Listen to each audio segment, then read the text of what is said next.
The violence which marked medieval life as a whole was not likely to be absent in towns where numbers of young clerks were members of a college at variance with the authorities of the city.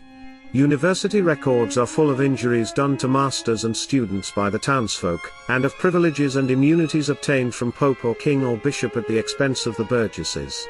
When a new university was founded, it was sometimes taken for granted that these conflicts must arise, and that the townsmen were certain to be in the wrong.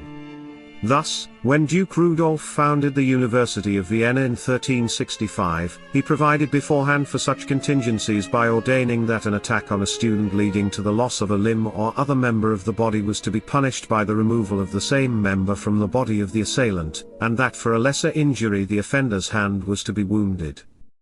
Oxford history abounds in town and gown riots, the most famous of which is the Battle of Saint Scholastica's Day, the 10th of February 1354.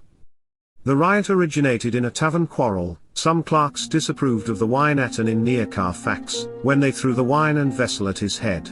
His friends urged the innkeeper not to put up with the abuse, and rang the bell of St. Martin's Church.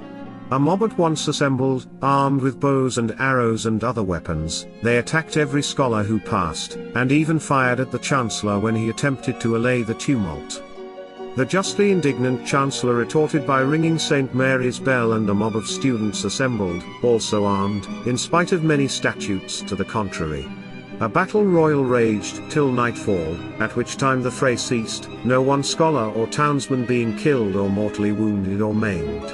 If the matter had ended then, little would have been heard of the story, but next day the townsmen stationed 80 armed men in St. Giles' Church, who sallied out upon scholars walking after dinner in Beaumont, killed one of them, and wounded others. A second battle followed, in which the citizens, aided by some countrymen, defeated the scholars, and ravaged their halls, slaying and wounding.